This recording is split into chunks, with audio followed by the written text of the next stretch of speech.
कल्पना कीजिए कि आप किसी स्टोर में जाते हैं और आपको कहा जाता है ये आखिरी पीस बचा है, अगर अभी नहीं लिया तो फिर कभी नहीं मिलेगा। या सोचिए उस समय के बारे में जब आपने कोई चीज सिर्फ इसलिए खरीदी क्योंकि आपके दोस्त ने उसकी तारीफ की थी, जबकि आपको उसकी जरूरत भी नहीं थी। अजीब लगा? नहीं, ज्यादा नहीं। सच तो ये है कि चाहे कोई चालाक सेल्समैन हो, कोई पड़ोसी अपनी शान दिखा रहा हो, या फिर कोई टीवी एड, आप और मैं जितना मानते हैं उससे कहीं ज्यादा आसानी से प्रभावित हो जाते हैं। ये सारांश उस गुप्त मनोविज्ञान को उजागर करता है कि हम ना कहना चाहते हुए भी हाँ क्यों कह देते हैं, कुछ लोगों पर आंख मूंद कर भरोसा क्यों कर लेते हैं, और क्यों कभी कभी ऐसी चीजों पर पैसा खर्च कर देते हैं जिनका हमने कभी प्लान भी नहीं किया होता। ये केवल सिद्धांत नहीं है, ये असली प्रयोग हैं, असली तरकीबें हैं और असली कहानियां हैं जो ये दिखाती हैं कि कैसे हमारे दिमाग को बिना हमारी जानकारी के धकेला जा सकता है। और एक बार अगर आपने इन पैटर्न्स को पहचान लिया तो अपनी रोजमर्रा की जिंदगी में, चाहे शॉपिंग हो, रिश्ते हों या बड़े फैसले, आप इन्हें अनदेखा नहीं कर पाएंगे।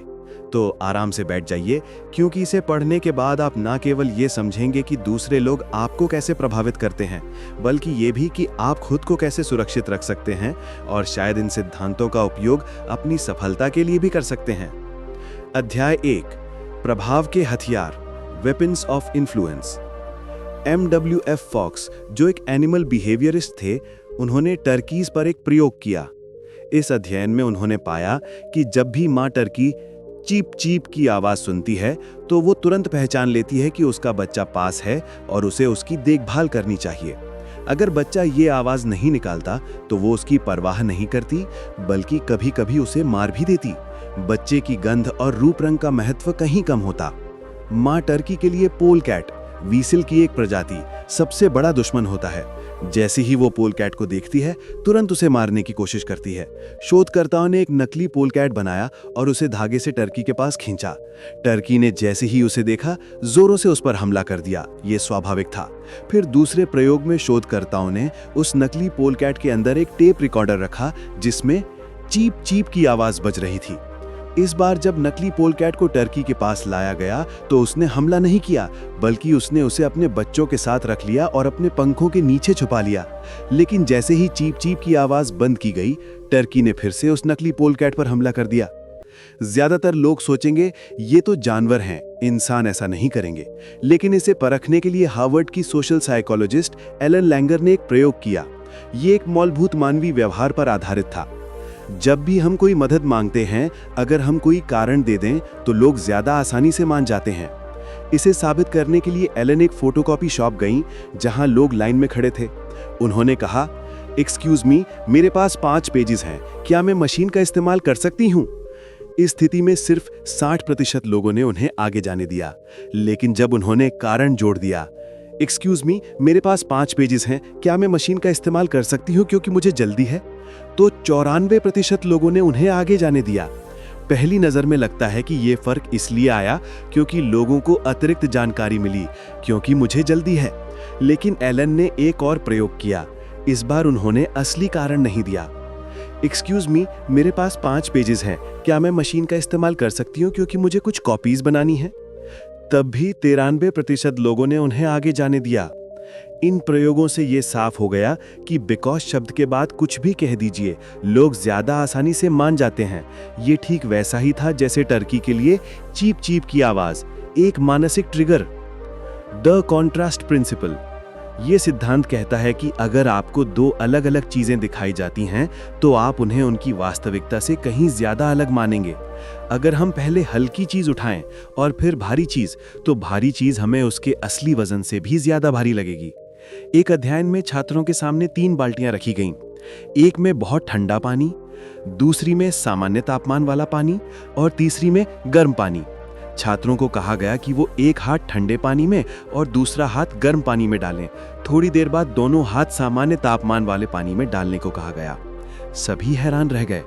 ठंडे पानी में रहा हाथ अब गर्म लग रहा था, गर्म पानी में रहा हाथ ठंडा लग रहा था। यानी इंसान की धारणा इस पर निर्भर करती है कि उसने ठीक पहले क्या अनुभव किया।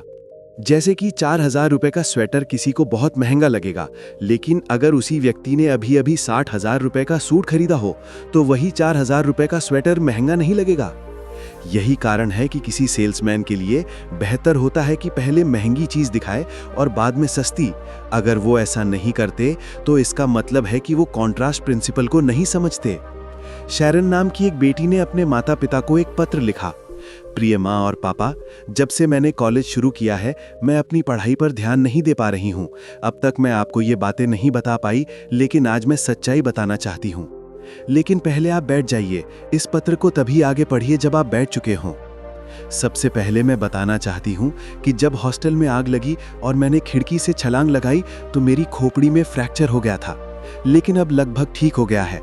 2 हफ्ते अस्पताल में रहने के बाद अब मैं ठीक से देख सकती हूँ और सिर दर्द भी दिन में सिर्फ एक बार होता है। भाग्य से जब मैंने छलांग लगाई तो सड़क के उस पार गैस स्टेशन पर एक लड़के ने मुझे देखा।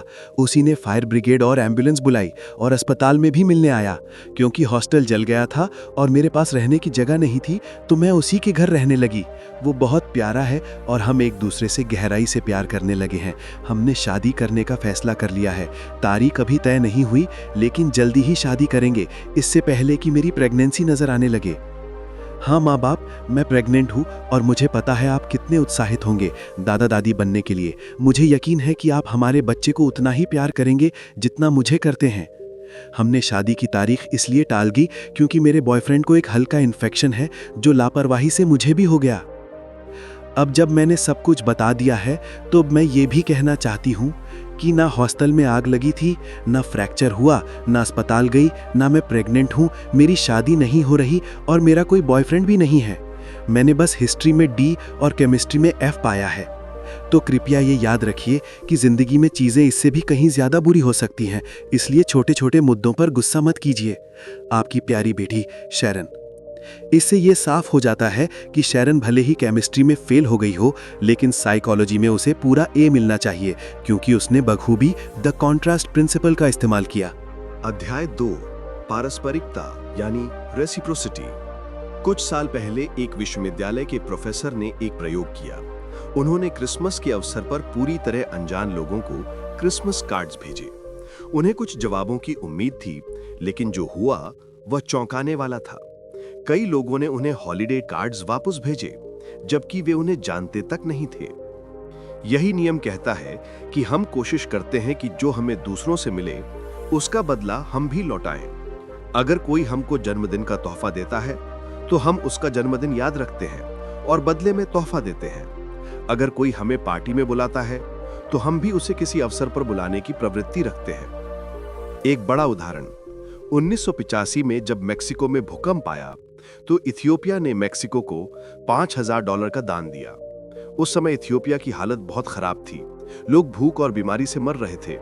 ऐसी स्थिति में उम्मीद थी कि मेक्सिको इथियोपिया को मदद भेजेगा, लेकिन उल्टा हुआ, इथियोपिया ने मेक्सिको को मदद भेजी। सभी हैरान थे, क्यों इथियोपिया ने अपने ही लोगों की जगह मेक्सिको को पैसे दिए।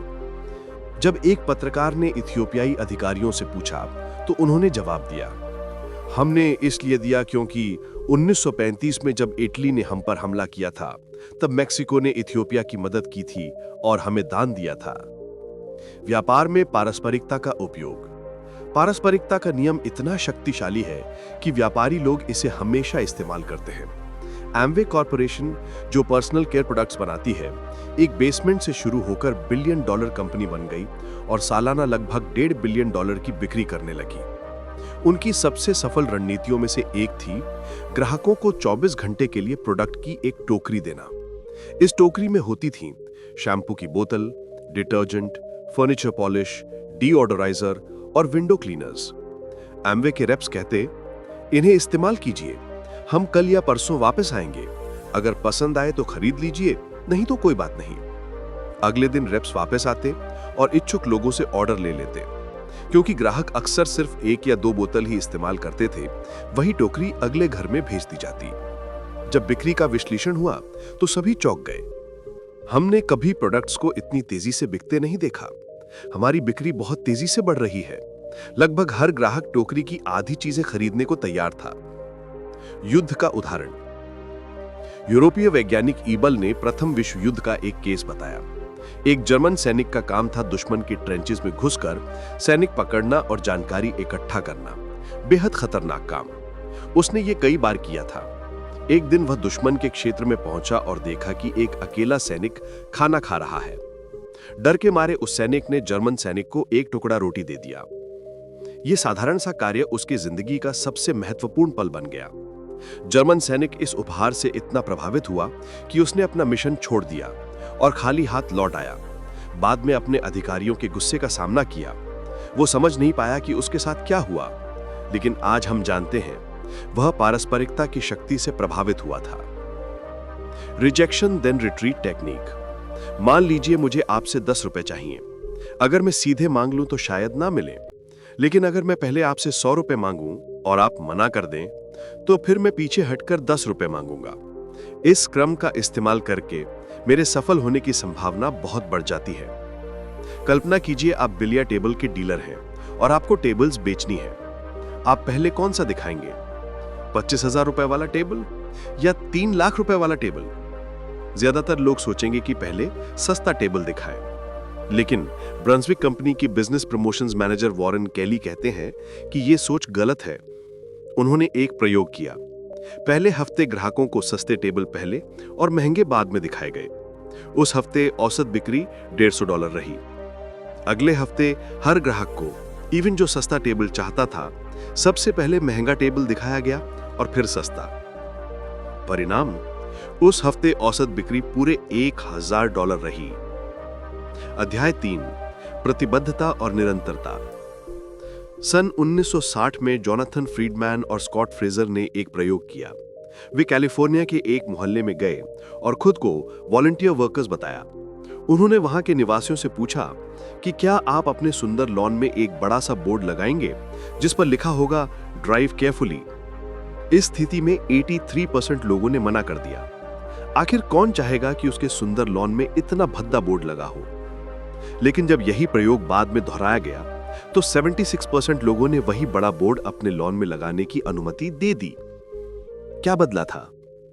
असल में 2 हफ्ते पहले ही रिसर्चर्स ने वहां एक और वॉलंटियर भेजा था।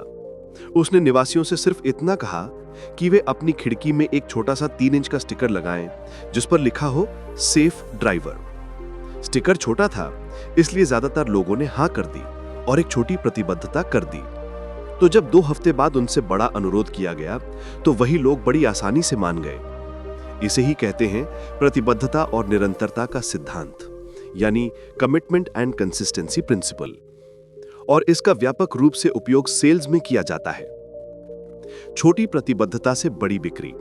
अगर किसी सेल्समैन को ज्यादा बिक्री करनी है तो उसे पहले एक छोटी बिक्री करनी चाहिए जिसे ग्राहक आसानी से मान ले, क्योंकि जैसे ही ग्राहक आपसे कुछ छोटा भी खरीद लेता है तो वह आपका कस्टमर बन जाता है। और एक बार जब कोई ग्राहक बन जाता है तो उसे दोबारा बेचना नए व्यक्ति से बेचने के तुलना में कहीं ज्यादा आसान होता है। कोरियाई युद्ध का उदाहरण। इस सिद्धांत की ताकत को कोरियाई युद्ध यानी कोरियन वॉर के दौरान चीनी कम्युनिस्टों की रणनीति में देखा जा सकता है। कई अमेरिकी सैनिक पकड़े गए और प्रिजनर ऑफ वॉर कैंप्स में रखे गए, लेकिन चीनी सैनिकों ने लीनियंट पॉलिसी अपनाई, यानी कोई कठोर सजा या यातना नहीं दी। जनवरी 1954 में जब युद्ध खत्म हुआ और कैदियों को घर लौटने की अनुमति मिली तो 22 अमेरिकी सैनिकों ने घर लौटने से मना कर दिया और कहा कि वे चीन में ही रहना चाहते हैं। अमेरिकियों ने कहा चीनी लोगों ने हमारे सैनिकों का ब्रेन वॉश कर दिया। लेकिन ये हुआ कैसे? ये सैनिक तो प्रशिक्षित थे। यातना झेलने पर भी ये सिर्फ अपना नाम, पद और सीरियल नंबर बताते थे। फिर इन्होंने दुश्मन को जानकारी कैसे दी? बाद में विश्लेषण से पता चला कि चीनी सैनिकों ने धीरे धीरे उनकी सोच बदली। पहले उन्हें छोटे छोटे एंटी अमेरिकन या प्रो कम्युनिस्ट बयान लिखने को कहा गया, जैसे the United States is not perfect, in a communist country there is no job problem. एक बार सैनिकों ने ये छोटे बयान लिख दिए तो उनसे और ज्यादा मांगा जाने लगा। उन्हें अमेरिका की समस्याओं की सूची बनाने को कहा गया। फिर उन बिंदुओं को पैराग्राफ में बदलने, उन पर हस्ताक्षर करने और दूसरे अमेरिकी कैदियों के साथ चर्चा करने को कहा गया। बाद में चीनी सैनिक इन एसेज को एंटी अमेरिकन रेडियो पर प्रसारित करते ताकि दूसरे सैनिक भी सुने। इस सब के बाद कैदियों को लगता कि उन्होंने सचमुच दुश्मन का साथ दिया है। उन्होंने अपने ही देश के खिलाफ बयान लिखे थे वो भी बिना जबरदस्ती के। इससे उनके ऊपर इतना मनोवैज्ञानिक दबाव बना कि उनका सेल्फ इमेज ही बदल गया। वे मानने लगे कि अमेरिका में समस्याएं हैं, अमेरिका ने ही युद्ध शुरू किया है और उनके देश में बहुत सी कमियां हैं। बेचारे सैनिकों को पता ही नहीं चला कि उनके साथ कमिटमेंट एंड कंसिस्टेंसी प्रिंसिपल का इस्तेमाल किया जा रहा है।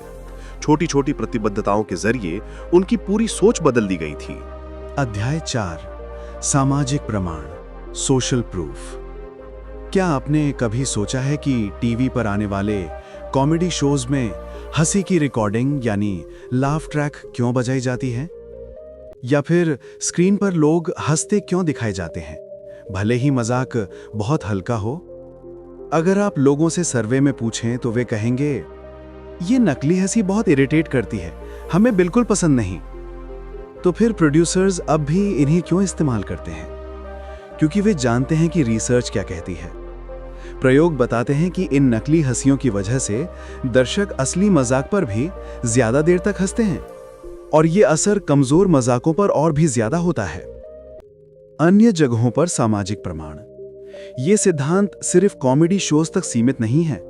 उदाहरण के लिए बारटेंडर्स अक्सर अपनी टिप जार्स में पहले से ही पैसे डाल देते हैं ताकि लोग सोचें यहां सब लोग टिप देते हैं और फिर वे भी टिप देने लगते हैं। मान लीजिए आप किसी नए शहर पहुंचे हैं, बहुत भूख लगी है और आप रेस्टोरेंट ढूंढ रहे हैं। आपका फोन काम नहीं कर रहा तो आप सर्च भी नहीं कर सकते। आप आगे बढ़ते हैं और 2 रेस्टोरेंट्स देखते हैं। एक के बाहर कई गाड़ियां खड़ी हैं, दूसरे के बाहर कोई नहीं। आप किसे चुनेंगे? जैसे ज्यादातर लोग करते हैं, आप उस रेस्टोरेंट को चुनेंगे जहां गाड़ियां खड़ी हैं, क्योंकि ये एक मजबूत सामाजिक प्रमाण है। और अगर फोन काम करता भी तो आप ऑनलाइन रिव्यूज देखते और बेहतर रेटिंग वाले रेस्टोरेंट को चुनते। सामाजिक प्रमाण का दुरुपयोग। हम सब सामाजिक प्रमाण का पालन करते हैं, लेकिन समस्या तब आती है जब लोग इसका फायदा उठाते हैं, जैसे नकली ऑनलाइन रिव्यूज डालना या अपने ही रेस्टोरेंट के बाहर अपनी गाड़ियां खड़ी कर देना ताकि वो लोकप्रिय लगे। लेखक कहते हैं कि हम खासकर उन लोगों का अनुसरण करते हैं जिन्हें हम अपने जैसा मानते हैं। कोलंबिया यूनिवर्सिटी का एक प्रयोग। इस सिद्धांत को साबित करने के लिए कोलंबिया यूनिवर्सिटी के मनोवैज्ञानिकों ने एक प्रयोग किया। उन्होंने मिडटाउन मैनहट्टन में वॉलेट्स गिराए। हर वॉलेट में था $2 नकद, $26.30 के चेक्स और मालिक की पूरी जानकारी। साथ ही उसमें एक चिट्ठी भी थी जिसमें लिखा था कि यह वॉलेट पहले भी 2 बार खो चुका है।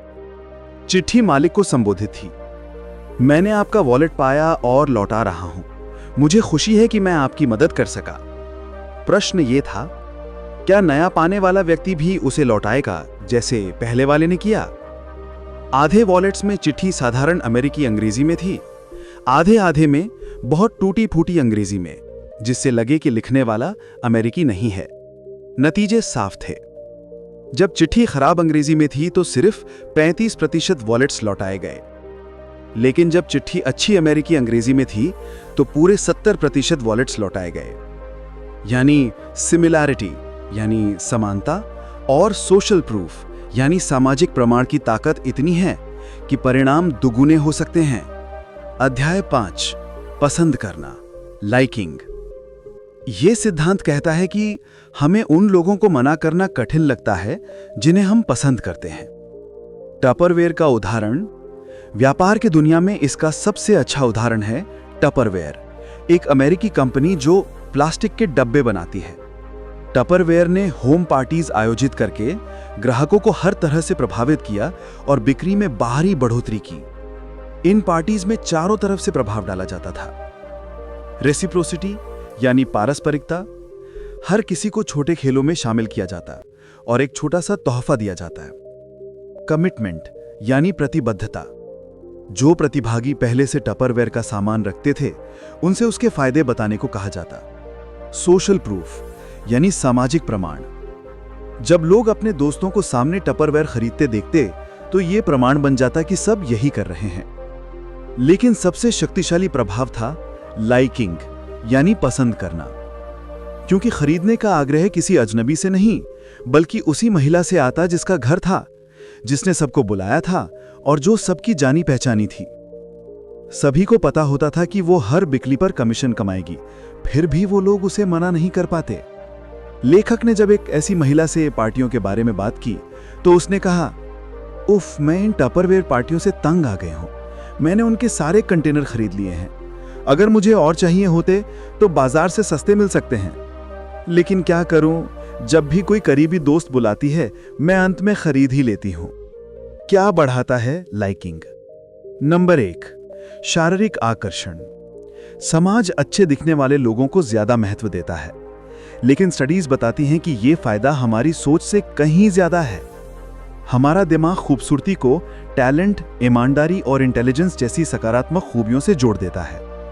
एक स्टडी में इंटरव्यू लेने वालों ने अच्छे दिखने वाले उम्मीदवारों को उनकी असली क्षमता से ज्यादा अंक दिए। बाद में जब उनसे पूछा गया कि क्या रूप रंग ने उनके निर्णय को प्रभावित किया, तो उन्होंने इनकार कर दिया। पेंसिल्वेनिया के एक स्टडी में 74 आरोपियों को उनके लुक्स के आधार पर रेट किया गया और फिर अदालत के रिकॉर्ड देखे गए।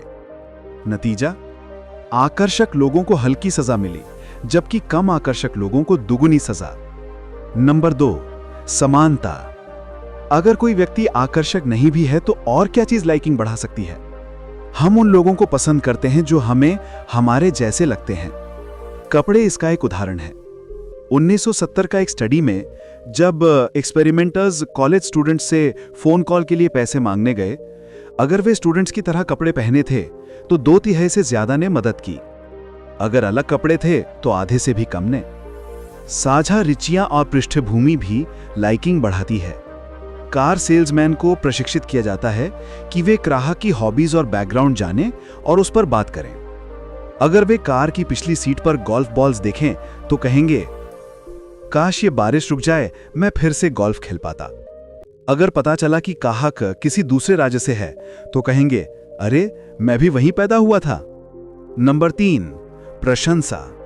जो गिरार्ड जिन्होंने एक दिन में 5 से ज्यादा कार या ट्रक बेचे और Guinness book of world records में सबसे बड़े कार सेल्समैन कहलाए, वो कहते हैं कि उनकी सफलता का राज था, कस्टमर्स को मुझे पसंद करना चाहिए।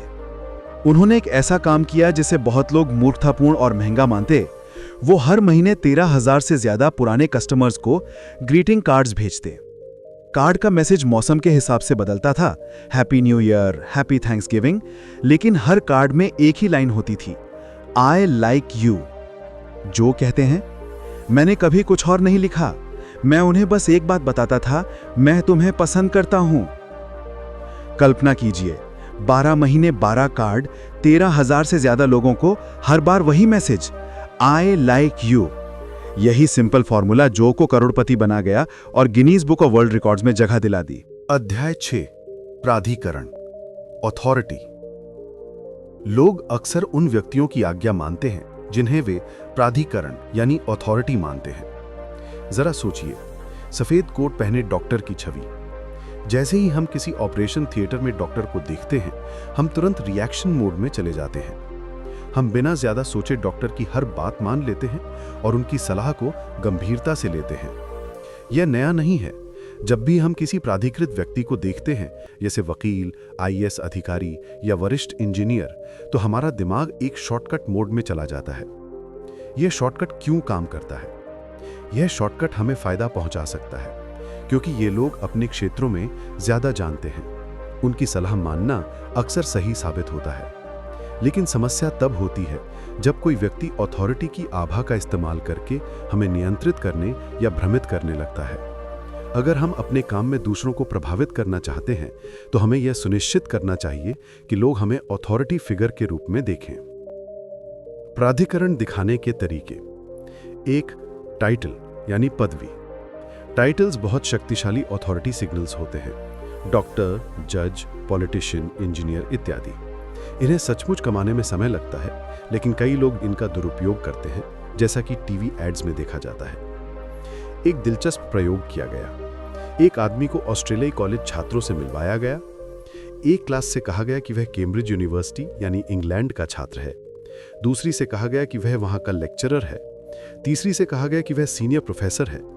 जब वह चला गया तो छात्रों से उसकी ऊंचाई का अनुमान लगाने को कहा गया। नतीजा, जितना ऊंचा स्टेटस बताया गया उतनी ही ऊंची उसकी हाइट आंकी गई। प्रोफेसर के रूप में बताए जाने पर उसकी ऊंचाई को 2.5 इंच तक ज्यादा आंका गया।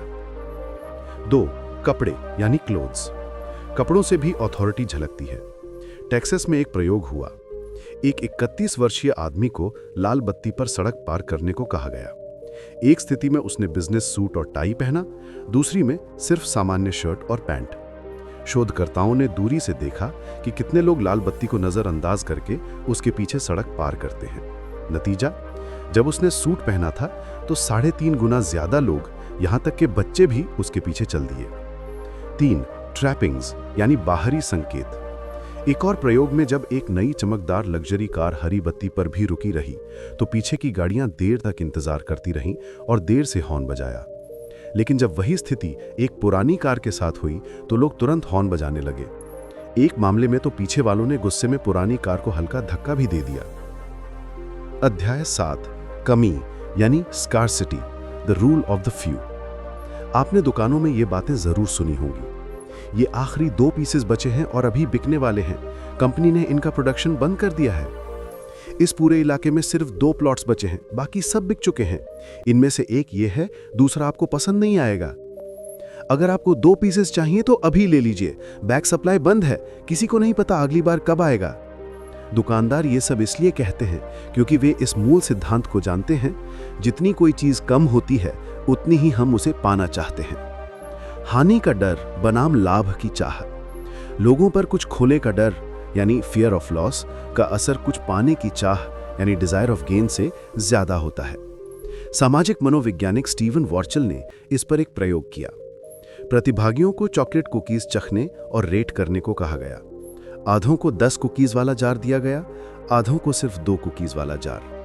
परिणाम, जिन्हें सिर्फ 2 कुकीज मिली उन्होंने उन्हें ज्यादा अच्छा रेट किया और कहा कि उनकी कीमत भी ज्यादा होनी चाहिए। लेकिन इसमें एक और मोड़ था। दूसरे समूह को पहले 10 कुकीज वाला जार दिया गया, फिर एक्सपेरिमेंटर ने वह जार लेकर उसकी जगह 2 कुकीज वाला जार रख दिया। अब प्रतिभागियों ने कुकीज को और भी उच्च रेटिंग दी। यानी जब चीजें हमारी आंखों के सामने कम हो जाती हैं तो हम उन्हें और भी कीमती मानने लगते हैं। रिचर्ड का कार बेचने का तरीका। लेखक का भाई रिचर्ड इस सिद्धांत को भली भांति जानता था। वह अपने कॉलेज की फीस निकालना चाहता था। सप्ताह में केवल 2 से 4 घंटे काम करता और बाकी समय पढ़ाई करता। उसका काम था पुरानी कारें बेचना। हर हफ्ते वह एक कार खरीदता, उसे साबुन पानी से धोकर साफ करता, फिर अखबार में उसका इश्तिहार देता और अगले हफ्ते उसे ज्यादा दाम पर बेच देता। हर बार उसकी कार ज्यादा दाम पर बिकती। उसने स्कार्सिटी प्रिंसिपल का उपयोग किया। एक ही समय पर कई ग्राहकों को बुलाना। रिचर्ड अखबार का इश्तिहार छपवाता। जब लोग फोन करते तो वह सभी को एक ही अपॉइंटमेंट टाइम देता, मान लीजिए 2 बजे। पहला कस्टमर आता, कार देखता और खामियां गिनाकर दाम कम करने की कोशिश करता। तभी दूसरा कस्टमर पहुंच जाता। दोनों के चेहरे बदल जाते। अब दोनों को कार ज्यादा पसंद आने लगती। रिचर्ड दूसरे कस्टमर से कहता, जरा इंतजार कीजिए, ये पहले आए हैं, अगर इन्हें कार पसंद ना आई तो आप ले सकते हैं। अब कस्टमर्स का ध्यान कार की खामियों से हटकर इस डर पर चला जाता कि अगर अभी नहीं ली तो कभी नहीं मिलेगी। थोड़ी देर में तीसरा कस्टमर भी आ जाता। पहले कस्टमर के लिए प्रतिस्पर्धा असहनीय हो जाती और ज्यादातर बार वही कार खरीद लेता। द्वितीय रणनीति। इस स्थिति में रिचर्ड ने 2 काम किए। उसने खरीदारों को भावुक बना दिया ताकि वह दिमाग से नहीं बल्कि दिल से फैसला लें, और प्रतिस्पर्धा से उन्होंने मान लिया कि अगर 3 लोग एक साथ आए हैं तो और भी लोग बाद में आ सकते हैं। जबकि सच्चाई यह थी, कार देखने वही 3 लोग आए थे। अब इस समरी ने आपको दिखाया कि कैसे ये 7 principles, reciprocity, commitment and consistency, social proof, liking, authority, contrast और स्कैर्सिटी हमारी रोजमर्रा की लाइफ और डिसीजंस को प्रभावित करते हैं। अब ये आपके हाथ में है कि आप इन प्रिंसिपल्स के शिकार बनते हैं या इन्हें समझकर अपने सक्सेस के लिए स्मार्ट तरीके से इस्तेमाल करते हैं। अगर ये समरी आपको वैल्यूएबल लगी हो तो कृपया इस वीडियो या आर्टिकल को लाइक कीजिए, अपने दोस्तों और फैमिली के साथ शेयर कीजिए और आगे आने वाले ऐसे ही आई ओपनिंग कंटेंट के लिए सब्सक्राइब करना बिल्कुल मत भूलिए। अब आपकी बारी। कमेंट में लिखकर बताइए कौन सा प्रिंसिपल आपको सबसे ज्यादा इंपैक्ट कर गया, रेसिप्रोसिटी, स्कैर्सिटी या सोशल प्रूफ। आपकी स्टोरी पढ़कर बहुत से लोग अपनी लाइफ से जुड़ी बातें समझ पाएंगे।